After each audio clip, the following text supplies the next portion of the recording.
Mes bien-aimés, avant que nous ne nous unissions dans la prière, je voudrais partager avec vous une méditation, un murmure du cœur, pour qu'ensemble nous puissions nous élever vers notre Seigneur. Il y a en chacun de nous une lutte. Seigneur, un combat intérieur que tu connais bien, car il se joue au plus profond de notre être.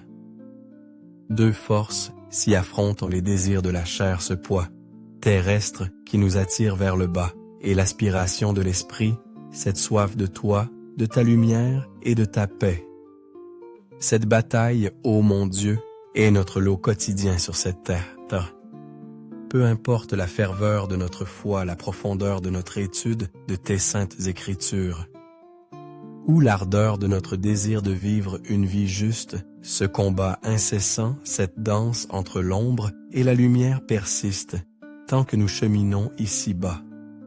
Cette chair, Seigneur, c'est ma nature humaine, mon vieil homme, cette part de moi qui s'accroche aux ombres, qui recherche la facilité, le plaisir immédiat, le contrôle illusoire.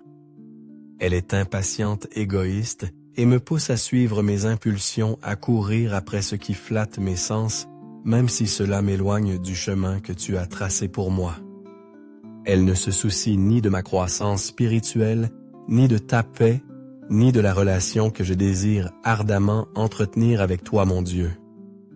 Elle ne cherche qu'à satisfaire ses propres appétits.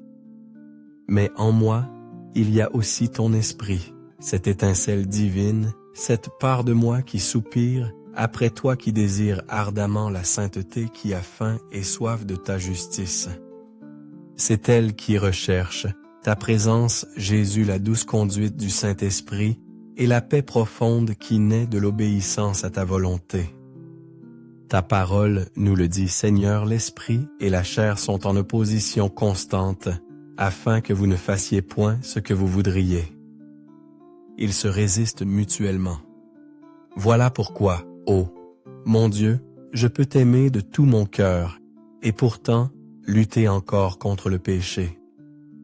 Voilà pourquoi je peux aspirer à la sainteté et me sentir encore attiré par la tentation. Voilà pourquoi parfois, sachant ce qui est juste, je choisis pourtant ce qui est erroné. Mais ce combat ne signifie pas que ma foi défaille, il signifie que je suis humain engagé dans la mêlée et que j'ai désespérément besoin de toi. Comment alors, Seigneur, remporter cette victoire? Comment vivre par l'esprit et ne pas retomber dans les séductions de la chair? Comment marcher par la foi et non par ce que mes yeux voient ou ce que mon cœur ressent dans l'instant? Comment écouter la voix de ton esprit lorsque les tentations crient si fort? La réponse, tu me la donnes, c'est l'abandon. Non pas l'abandon au péché, mais l'abandon à ton Esprit Saint. Apprendre à céder, à reconnaître que la victoire ne vient pas de ma propre force, mais de ta puissance agissant en moi. Car je ne peux gagner cette bataille seul, Seigneur. Tu ne m'as jamais demandé de le faire. Si ma propre discipline ou ma volonté suffisait, tu n'aurais pas envoyé ton esprit comme consolateur et guide. Mais tu l'as fait, et cela change tout. La victoire vient, ô mon Dieu, lorsque je cesse de lutter par mes propres moyens, lorsque je cesse de compter sur ma capacité à résister et que je commence à m'appuyer sur ta puissance infinie. Lorsque je vois cette lutte, non comme une preuve de ma faiblesse, mais comme la preuve de mon besoin vital de ton esprit. Marcher par l'esprit, c'est choisir chaque jour d'aligner mon cœur sur ta volonté de nourrir mon esprit plus que ma chair, en portant mon attention sur ce qui vient de toi. Car la chair prospère lorsqu'elle est divertie, indulgente, laissée sans surveillance, mais l'esprit s'épanouit lorsqu'il est nourri par la prière, par ta parole, par l'adoration et par cet abandon confiant. Je ne triomphe pas en étant fort, mais en devenant dépendant de toi. Plus je m'appuie sur ton esprit, plus je deviens fort non par ma propre puissance, mais parce que je puise à la source intarissable de celui qui ne faiblit jamais. C'est ainsi que je remporte la victoire, non en combattant plus durement, mais en m'abandonnant plus profondément, non en me fiant à moi-même, mais en me confiant entièrement à toi. Et maintenant, unissons nos cœurs dans la prière. Père céleste, je te remercie pour le privilège de pouvoir me présenter devant toi, tel que je suis imparfait, brisé, mais profondément aimé et accepté par ta miséricorde infinie. Merci de ce que je n'ai pas à me cacher de toi, car, en ta présence, je trouve l'acceptation, la guérison et le renouvellement. Merci pour ton amour infini qui voit au-delà de mes défauts, pour ta miséricorde qui ne s'épuise jamais et pour ta grâce qui me rencontre là où je suis, sans jamais me laisser inchangé. Seigneur, je reconnais que sans toi je suis impuissant. Je lutte contre mes propres faiblesses, contre les désirs de ma chair qui cherchent à m'éloigner de toi. Le combat est réel et parfois il semble écrasant. Mais je sais que je ne suis pas seul dans cette lutte. Tu es ma force, mon refuge et ma victoire. Par toi je peux vaincre. Ta parole m'enseigne à me dépouiller de mon vieil homme corrompu par des désirs trompeurs, à être renouvelé dans l'esprit de mon intelligence et à revêtir l'homme nouveau créé selon toi dans une justice et une sainteté que produit la vérité. Mais Seigneur, je confesse que je faiblis souvent. Parfois je retourne à de vieilles habitudes, revisitant des péchés que j'aurais dû laisser derrière moi. J'entretiens des pensées qui ne t'honorent pas. Je laisse mes émotions me guider alors que je devrais marcher par la foi. Et parfois même j'essaie de justifier mes péchés me convainquant qu'ils sont petits, qu'ils n'ont pas d'importance. Mais au fond de moi, je connais la vérité, le péché me sépare de toi. Je ne veux pas vivre dans cette séparation.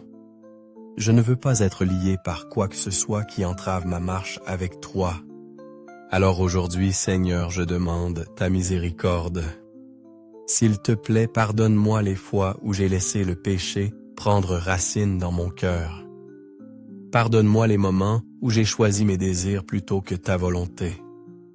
Pardonne-moi d'avoir ignoré la douce conviction de ton esprit, d'avoir cédé aux tentations que je savais ne pas venir de toi. Purifie-moi, Père. Lave-moi dans le sang précieux de Jésus et rends-moi nouveau. Purifie mon cœur, afin que rien en moi ne se rebelle contre ta sainteté. Je remets entre tes mains chaque lutte, chaque tentation, chaque faiblesse, chaque schéma de pensée nuisible, chaque habitude impie. Je les dépose à tes pieds, car je sais que je ne peux les vaincre par moi-même. Mais toi, Seigneur, tu es mon libérateur. Quand je suis faible, tu es fort. Quand je trébuche, tu me relèves. Quand je ne vois pas de chemin, tu en ouvres un. Ainsi, je ne me glorifie pas de mes propres efforts. Je me glorifie en toi, Jésus. Je me glorifie en ta capacité à me changer, à me soutenir, à me transformer en la personne que tu m'as appelé à être. Brise chaque chaîne qui me retient encore, ô Seigneur. Libère-moi des péchés qui m'ont tenu captif trop longtemps. Renouvelle mon esprit afin que je puisse marcher dans la liberté que tu as déjà acquise pour moi. Ouvre mes yeux pour voir la tentation pour ce qu'elle est réellement, un piège qui cherche à m'éloigner de toi. Quand l'ennemi murmure des mensonges, rappelle-moi ta vérité. Quand ma chair convoite ce qui est nuisible, donne-moi la sagesse et la force de résister. Seigneur, ta parole dit que tu pourvois toujours à un moyen d'échapper à la tentation. Aide-moi à le saisir. Renouvelle mon esprit, Seigneur. Fais-moi voir le péché comme tu le vois, non pas comme quelque chose de petit ou d'inoffensif, mais comme ce qui vole ma paix, émousse ma faim spirituelle et me sépare de ton meilleur. Donne-moi un cœur qui aspire à la justice. Remplace mes anciens désirs par une faim profonde de sainteté. Que ma joie soit en toi et non dans les plaisirs éphémères du monde. Tu m'as appelé à revêtir l'homme nouveau, à marcher dans l'identité que tu m'as donnée, une identité marquée par la justice et la sainteté. Je sais que je ne peux pas faire cela seul, mais je crois en ta puissance transformatrice. J'ai confiance que ce que tu as commencé en moi, tu le mèneras à son achèvement. Car si je confesse mes péchés, tu es fidèle et juste pour me les pardonner et me purifier de toute iniquité. Alors aujourd'hui, je reçois ton pardon. J'embrasse le nouveau départ que tu m'offres. Je refuse de laisser mon passé me définir. Je ne serai pas accablé par la culpabilité, car tu as enlevé mes péchés aussi loin que l'Orient est éloigné de l'Occident. Je ne vivrai pas dans la honte, car je suis couvert par ta grâce. Je m'avance dans la nouveauté de vie que tu m'as donnée, laissant derrière moi tout ce qui ne s'aligne pas avec ta bonté. Père, donne-moi une passion pour la prière, une soif pour ta parole, et un cœur prompt à obéir. Fais que j'aime ce que tu aimes et que je haïsse ce que tu es. Rends-moi sensible à ta voix, afin que lorsque la tentation se présente, je la reconnaisse et la fuis. Je te loue, Seigneur, pour la victoire qui est déjà mienne par Jésus-Christ. L'ennemi n'a plus de pouvoir sur moi. Je ne suis plus lié par mon passé. Je suis une nouvelle création et les choses anciennes sont passées. Je déclare que je suis libre. Je suis racheté. Je suis à toi. Au nom puissant et précieux de Jésus, je prie. Amen. Si cette prière a touché votre cœur, je vous invite à écrire « Amen » en signe de foi. Et si vous avez besoin d'une prière particulière, n'hésitez pas à nous le faire savoir. Que la grâce et la paix de notre Seigneur Jésus-Christ soient toujours avec vous.